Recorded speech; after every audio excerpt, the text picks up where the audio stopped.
Hey guys, before we get started with the episode, I just have two announcements to make. One, I have the Jibs Journal is out now. I send a weekly journal through email every single week that covers episode highlights, tips and tricks that the entrepreneurs in the show have gone over, and just other cool things that are happening. If you're interested in being subscribed to that journal, the link is in the description. The second announcement is I've released a course. So the course is how to crowdfund for your passion project, your side hustle. I crowdfunded over $65,000 in less than 90 days through my organization called Research Detroit. And the class is going to cover, the nitty-gritty details on how I did that, how I delegated the tasks with my team, the templates, the samples. It goes into full detail on how to run an effective crowdfunding campaign. So if you're interested in taking that course, the link is in the description as well.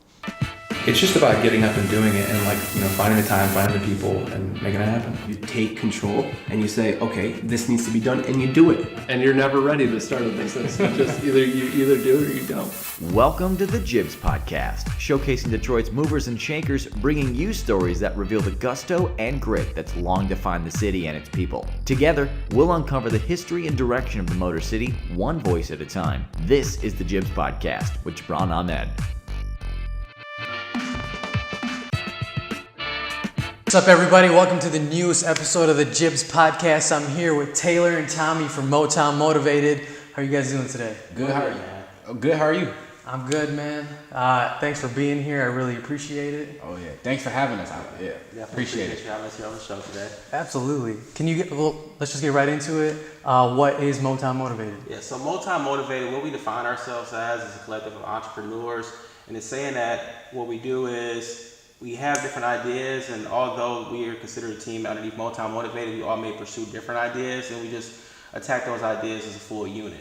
What we offer to the community, because we're definitely thrilled to be able to have an outreach to the community, is sharing knowledge that we've gained.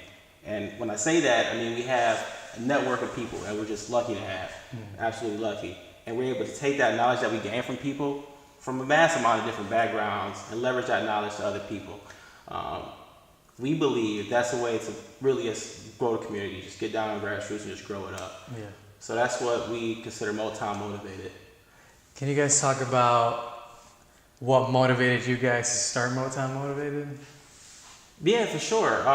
So pretty much really how it really started is we, as a couple guys, right, we wanted to get into real estate, and what we realized, in order to do what we really wanted to do, you had to have a real estate brokerage license. In order to get a real estate brokerage license, you have to be licensed and work for so long until you can have that. So in the meantime, we said, okay, well, that's not the plan. So what other resources can we use to get to where we want to get to now, right? Right now, currently, I don't think we even talk too much about real estate. We just got other ideas. I don't even think we talk at all, right? But these other ideas are just flourishing into something that we never really thought about, and we just glad, man. We glad of the ideas that we coming up with, and we, like I said, we met like a lot of good people along the way, and we've impacted people, and people have impacted us, and we just want to bounce back our ideas with other people and hear their ideas bounce back against us. Yeah. Earlier you talked about kind of giving back to the community in the beginning. You guys learned a lot on your journey so far, and being able to teach other people what you've learned is extremely important. At least for me, giving back to the community that you're from, or the people that don't have the same access that you have been lucky enough to have, So can you talk about how you guys are, involved in your own communities, and what your kind of hopes and dreams are in the future to kind of help your own communities out? For sure. So like I said, we want to leverage our knowledge, right? But we've also went into the community. We participated and helped put on an event in the Yorkshire community on the east side of Detroit, which we went out with the Lead Detroit, the Yorkshire community, and be out of Detroit. Painted a fence, beautified a park.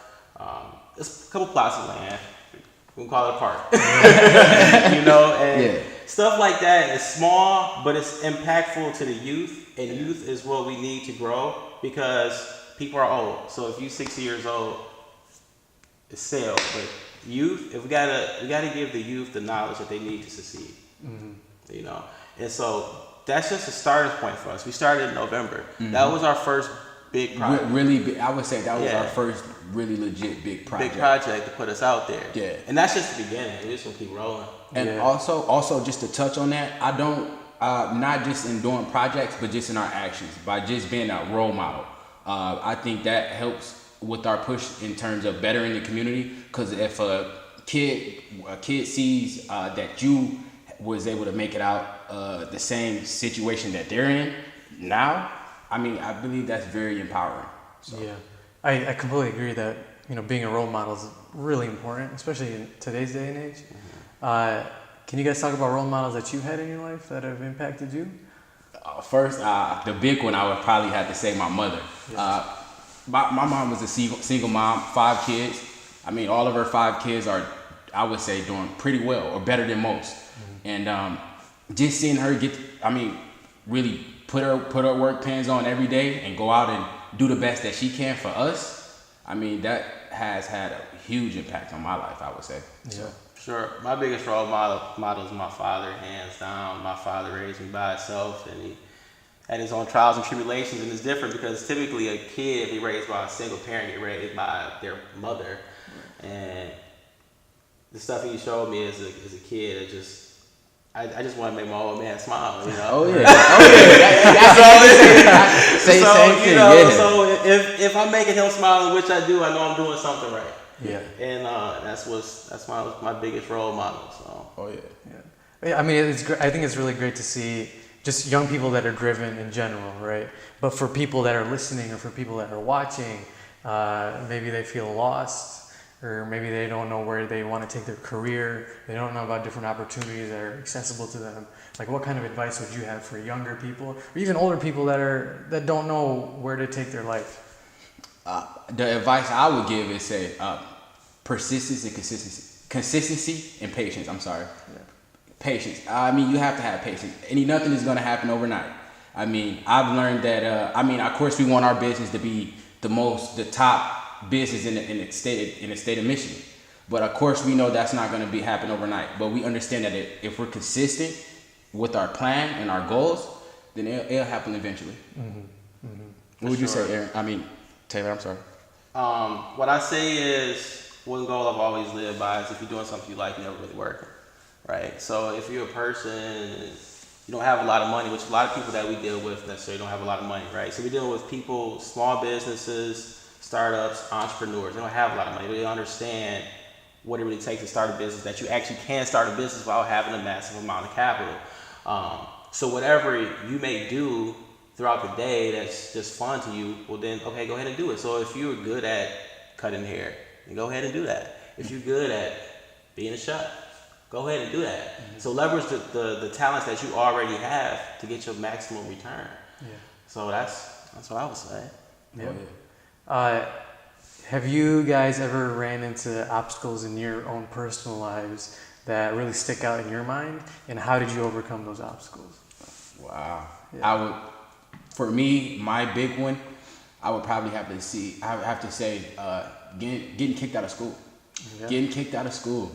I mean, when I got kicked out of school, I felt it was the end all be all. I was, because I had so many people that would push for me to do better and to do better than what people in the last generation of my family did.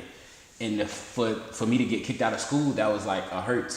That hurted my pride a little bit. And I was like, I don't know if I can make it. But then, of course, my mom coached me up. She said, hey, this is just an obstacle. Everything gonna be better tomorrow. And living by that, like everything's gonna be better tomorrow. Living by that mindset, I mean, everything did get better. So I stayed persistent and patient, and then it came. Mm-hmm. So, for me, I say the biggest obstacle that I ever had to overcome. I didn't necessarily come from a rich family, but I wasn't, necessarily poor or anything like that. But I see a lot of people start, say, on step 17. I started on step 1. I had to put myself through college and pay for it and work full time. That takes a lot. That takes a lot of determination. College is not cheap.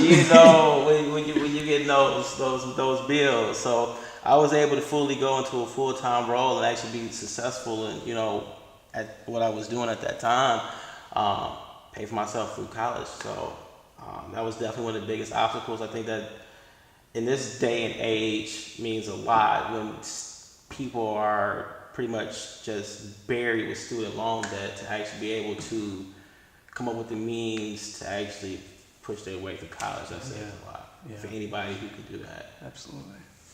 So now, before we move into the next portion of the podcast, is there any advice, any insights, maybe you guys have really efficient ways of production, when you guys are working, any mental models, just anything in general, books that you love. Is there anything that you would like to share? To me, my word of advice is just write it down. Whenever I have a goal or anything I need to achieve, I write it down.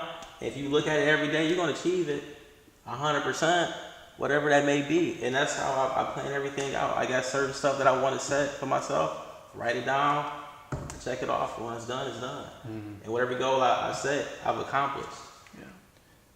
For me, I would have to say, I don't know who stated the quote, but I know I heard it before. If you fail to plan, you plan to fail. Yeah. So any goal that you have without the plan, it can never be achieved. So I would say develop the plan, and once you develop the plan, commit to the plan, and once you commit, you achieve the goal. Absolutely. I think that's some good advice. So next, I know you guys want to talk about how to use data and analytics when it comes to starting a business or developing a business plan. So where do you guys want to start with that? Data. Data is a big subject. When you talk about data, it's so many different forms of data. So you can think about, if you look at Google uses data so much to determine what their customers want. So, for instance, it was a study that was done, I believe, back then, or my friend was, I believe Aaron was telling us a while back that Target could actually predict that when someone was pregnant just by the searches that they searched. And so Aaron actually told us that his teacher got a mail from Target, a mail from Target, a coupon for diapers, and he was like, "Well, why am I getting this mail from Target for diapers?" And he said that 2 weeks later she found out that she was pregnant. Wow. And that was all done through data analysis. So people don't understand that you can use data to basically predict the future or give you insight on the future. And by what I mean with that is, say if I'm a lemonade stand, I have a lemonade stand, correct? And say I pass out pamphlets on a summer day and I record my sales, I record how many pamphlets I sold that day. But if I have that data in a spreadsheet, I can't see the trends between the data. But if I put that data in graphs, charts, other various tables, I can make sound decisions and see correlation between the data. So say if I put the number of pamphlets I sold in a day, the number of pamphlets I passed out in a day, and the number of lemonades I sold in a day on a line graph, I can see that they have a direct correlation between those two data points, which means that the number of pamphlets that I gave out that day is going to somewhat dictate the number of lemonades that I sell that day. Mm-hmm. And so with that being said, I know if I want to make more money, I should put out more pamphlets. Yeah. How does somebody... there are a lot of people that are starting businesses and they are just kind of doing things and not really recording what's going on and when they happen. And actually, even if people are recording, they don't really know how to read that data.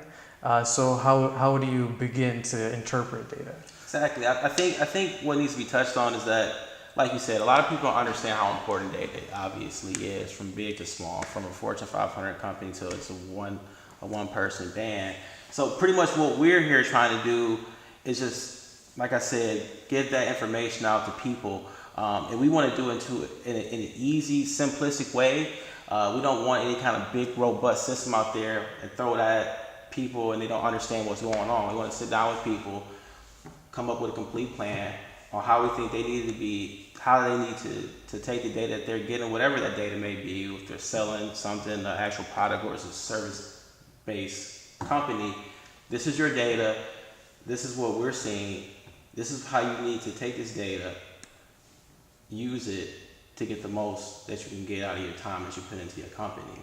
Because just like everybody else, you know, you gotta think about your time. So if you just beat your head against the wall day in and day out, and you don't understand that you already got the data here to help you make a far better business decision, that you say instead of doing A, I need to be doing B or C or D, then you're gonna be stuck in the same spot.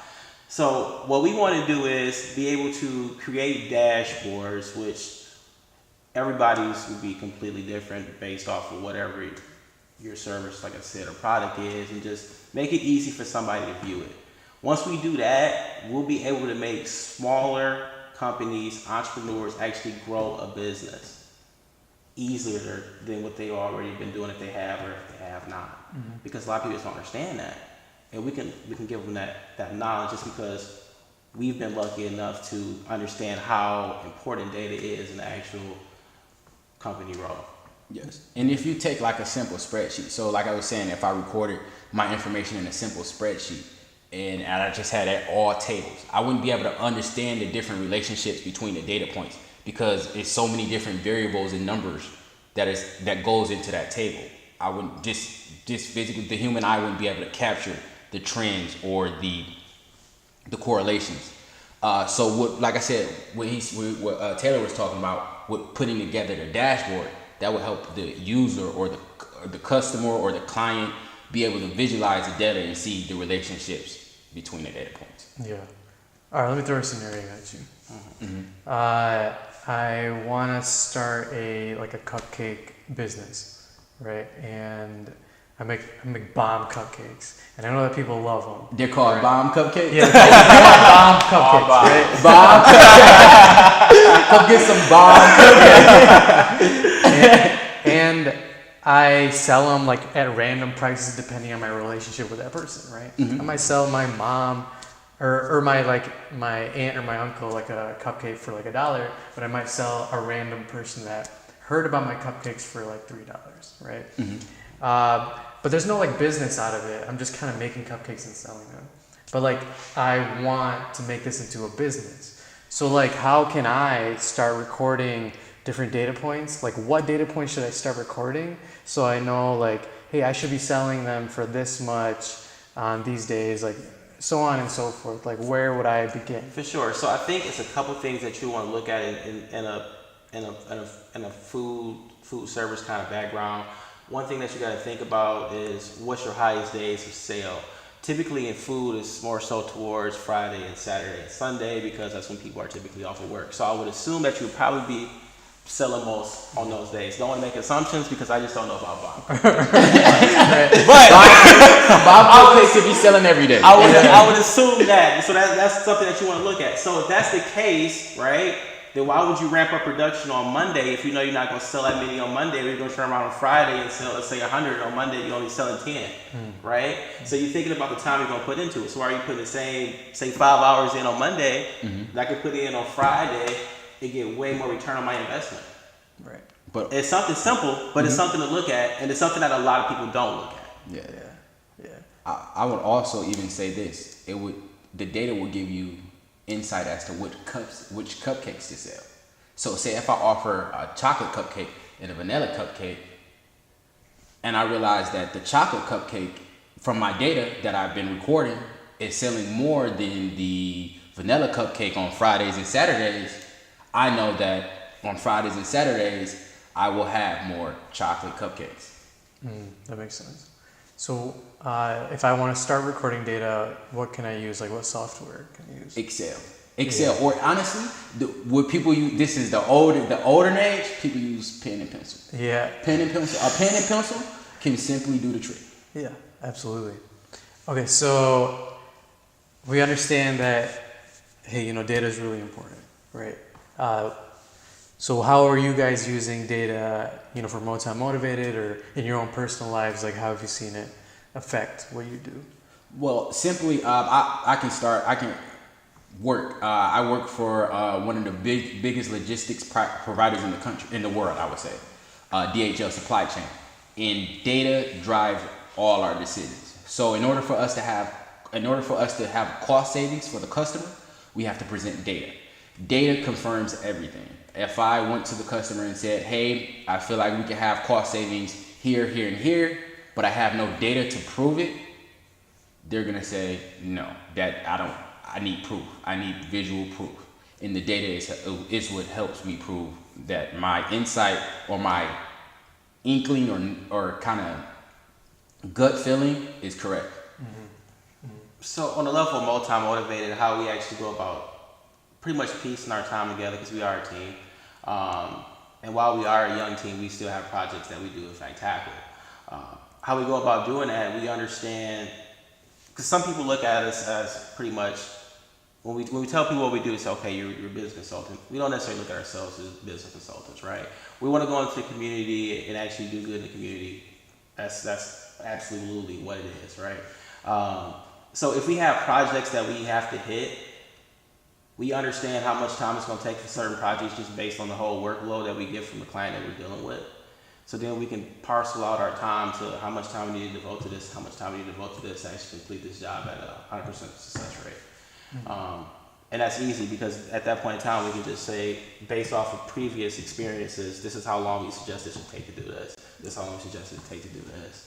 At that point, we say, okay, we can tackle this then, we can tackle this there, boom, our job is done. Yeah. And we got happy people. For bomb cupcakes. For bomb cupcakes. Oh yeah. Cool, man. Yeah, and if anybody's listening and they want to do bomb cupcakes, go ahead. Perfect. Bomb cupcakes. I'm definitely buying. I'll take 3. Is there anything more on, starting businesses or using data or business plans that you want to talk about? So pretty much for us, the newest thing that I want to talk about, that I'm excited about, everybody excited about in the Motown Motivated team, is us actually having a physical location here at the Innovation Center. Big news, smiling cheek to cheek here. Oh yeah. Man. It's a stepping stone for us. We're planning on it being called the Motown Motivated Studios. We want to offer podcast studios for people who have small businesses who want to be able to put their message out to a bigger world that they just may not be able to do it at their home, or maybe not even comfortable doing it at their home, right? Or wherever they may be. But on top of that idea, we just want to make it a full multimedia studio where we can offer those analytical services that we can offer. People can come in, take photos, and it just be a full-fledged studio just for creative people to come in, enjoy themselves, get work done, grow our community. That sounds amazing. Question I like to end on is, you guys are Motown Motivated. Motown is Detroit. So what to you individually makes Detroit so special? That's Everything, no. Fago, better. I would. You did not say Fago. That's a hard question. But for me, because I've been living in this city all my life. I would say the culture. When I walk down the street and I nod my head and another guy nods his head back, the culture. I would say the culture makes. You definitely stole mine. It's just something about when you live in Detroit. People just understand that you are from Detroit. When you go out of town, people say, "Are you from Michigan?" Yeah, I'm from Detroit. I sort of figure so. And it's hard for me to really pinpoint that, honestly. It's just so much stuff I love here in the city. I'm a resident of the city. I stay in the city. I wouldn't move out the city. Everything, man. But all I know for sure is, like I said, we want to see Detroit flourish, and that's why we made our name Motown Motivated, because we are motivated here at Motown. Yeah. And we want to drive everybody else to be the same way we are, and push everybody else to be successful and reach their dreams and goals and aspirations. Absolutely. For people watching, for people listening, if they want to get in contact with you guys, where can they go? So we have a social media page. It's Motown Motivated on Instagram, Motown Motivated on Facebook. That's where you can find us at. Oh yeah, and you can also view our website at motownmotivated.com. So Yep, so we have different avenues. If you want to reach out and get a hold of us, we are available. yes. Cool. Well, guys, I really appreciate you being on the show. Appreciate you having us, man. Oh yeah, thank you for having us, man. Thank you. Absolutely, and now we're neighbors, so Oh Thanks yeah. for neighbors. got a lot of work to do. Oh yeah, I'm excited, man. I'm excited. I'm so Yeah, excited. me too. Well, cool. And for everybody watching and listening, until next time, stay tuned. Cool. Cool.